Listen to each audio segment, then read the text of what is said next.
గత ప్రభుత్వం, గత ముఖ్యమంత్రి వైఎస్ఆర్ పరిపాలన గురించి మీ అందరికీ తెలుసు. రాష్ట్రంలోని అన్ని రంగాలు ఏ విధంగా భ్రష్టు పట్టిపోయినాయి, ఏ విధంగా ఇబ్బంది పడే పరిస్థితి వచ్చింది మీ అందరికీ తెలుసు. అందులో ప్రధానంగా పారిశ్రామిక రంగాన్ని ఒకసారి చూసినట్లయితే జగన్ అంటే, వైసీపీ ప్రభుత్వం అంటే అందరూ కూడా పారిపోయే పరిస్థితి మనం చూసాం. ఉదాహరణ తీసుకున్నట్లయితే అమర్రాజ్ బ్యాటరీస్, జువారీ కంపెనీస్, వేల కోట్లు మనకు ట్యాక్స్ కట్టి ఎంతో ప్రతిష్టాత్మకమైనటువంటి ఈ కంపెనీస్ జగన్ అంటే భయపడే పరిస్థితి, భయపడి పారిపోయినటువంటి పరిస్థితి. వాళ్లే కాదు, గత 5 సంవత్సరాలుగా పారిశ్రామిక రంగం మొత్తం కుదేలైపోయి ఉద్యోగాలు లేక యువత అంతా కూడా ఏ రకంగా ఇబ్బంది పడుతున్న విషయం మీ అందరికీ తెలుసు. దీనికి కారణం ఆనాటి ముఖ్యమంత్రి జగన్ రెడ్డి అనుసరించినటువంటి విధానం. ఈయన ఉత్తుత్తి అన్నీ మీట్లు పెట్టడం, విదేశాల నుంచి ప్రతినిధులు వచ్చినట్లను ఒక భ్రమ కలిగించడం, ఇంకా రకరకాల మోసాలు, మాయలు అన్నీ చేశాడు.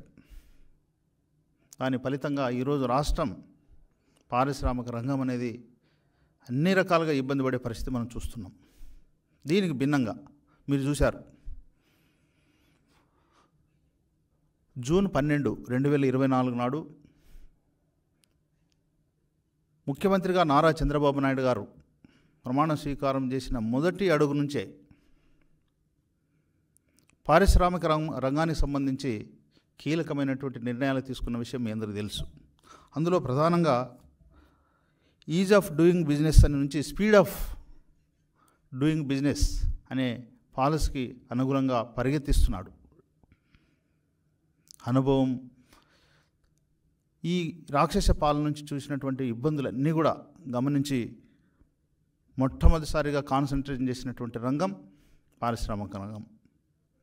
ఎప్పుడైతే ముఖ్యమంత్రిగా చంద్రబాబు నాయుడు గారు ప్రమాణ స్వీకారం చేశారో ఆ రోజే జాతీయ, అంతర్జాతీయ సంబంధించినటువంటి అన్ని సంస్థలన్నీ కూడా క్యూ కట్టాయి. దాదాపు 10 లక్షల కోట్ల పెట్టుబడులతో 7.75 లక్షల ఉద్యోగాల లక్ష్యంగానే పాలసీ రెడీ అయింది. అదేవిధంగా వచ్చే 5 ఏళ్ళలో 20 లక్షల ఉద్యోగాలు యువతకు కల్పించాలనే ఉద్దేశంతోనే ముఖ్యమంత్రిగా చంద్రబాబు నాయుడు గారు, యువ నాయకుడైనటువంటి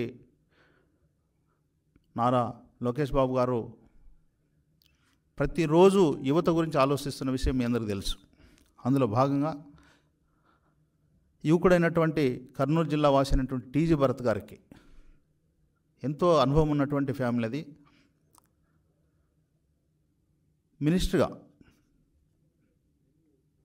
పరిశ్రమల శాఖ మంత్రిగా ఇచ్చి యువకుడిని కూడా ప్రోత్సహించారు. అంటే దాని సందేశం ఏంటంటే, యువతను మేము ప్రోత్సహిస్తున్నాం, యువతకు సంబంధించినటువంటి ఉద్యోగాలు, ఉపాధి రంగాలు కూడా కేటాయించబోతున్నాం అని చెప్పడానికి ఒక టీజీ భరత్ గారికి ఇచ్చి ఎంకరేజ్ చేసినటువంటి పరిస్థితి మనం చూస్తున్నాం.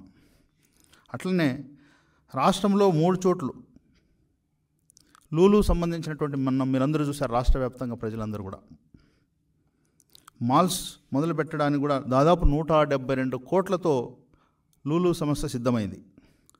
అది కూడా వైజాగ్ యూనిట్ మాల్ కూడా నిర్మించబోతున్న విషయం మీ అందరికీ తీసుకొస్తున్నాను. అదేవిధంగా రాష్ట్రంలో 2800 కోట్ల పెట్టుబడితో గోద్రేజ్ సంస్థ రానున్న విషయం ఈ సందర్భంగా నేను గుర్తు చేస్తున్నాను. అదేవిధంగా బ్రూక్ఫీల్డ్ మన రాష్ట్రంలో పెట్టుబడులు పెట్టడానికి ఆసక్తి చూపిస్తుంది. అదేవిధంగా HCL 2వ దశ విస్తరణకు సంబంధించి దాదాపు 15,000 ఉద్యోగాల కల్పనకు జరుగుతుంది. అదేవిధంగా మెగా సిటీ ఏర్పాటుకు సంబంధించి ఫ్యాక్కాన్ 4,000 కోట్లతో విన్ఫాస్ట్ పెట్టుబడులు పెట్టనున్నాయి. అదేవిధంగా జయరాజ్ ఇస్మాత్ 2వ దశ విస్తరణకు కూడా సంబంధించినటువంటి ఇప్పుడే పనులు మొదలైనాయి.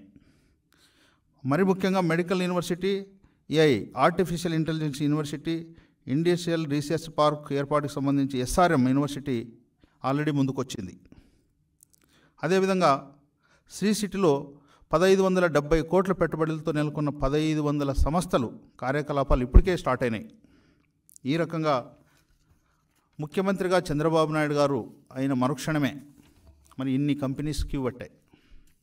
అంటే తెలుగుదేశం ప్రభుత్వం కానీ మరి ముఖ్యమంత్రిగా చంద్రబాబు నాయుడు గారు ముఖ్య ఉద్దేశం ఏంటంటే యువతకు ఉద్యోగాలు కల్పించాలి, ఉపాధి కల్పించాలనే ఒక ప్రధాన ఉద్దేశంతోనే వాళ్ళు ముందడుగు వేసే పరిస్థితి. అదే గత ప్రభుత్వం, గత ముఖ్యమంత్రి జగన్ రెడ్డి కేవలం జే ట్యాక్స్ విధించి తాడేపల్లె ప్యాలెస్లకు డబ్బులు పోయే విధంగా ప్లాన్ చేశాడు తప్ప ఎక్కడ కూడా ఉద్యోగాలు కానీ ఉపాధి సంబంధించి యువత గురించి ఎక్కడ కూడా ఆలోచన చేయలేదు. ఈ రకంగా గత ప్రభుత్వం భ్రష్టు పట్టిస్తే ఈ ప్రభుత్వం మీ అందరి ఆశీస్సులతో, మీరు ఇచ్చినటువంటి ఆశీర్వాదంతో మరి ఈ ప్రభుత్వం ఎన్డీఏకి సంబంధించినటువంటి భాగస్వామి పక్షాలైనటువంటి జనసేన, బీజేపీ సంబంధించి ఎన్డీఏ కూటమికి సంబంధించిన ఈ ప్రభుత్వం విద్య, ఉపాధి యువతకు కల్పించడమే ప్రధాన ధ్యేయంగా ముందుకు పోతుందని కూడా నేను తెలియజేస్తున్నాను.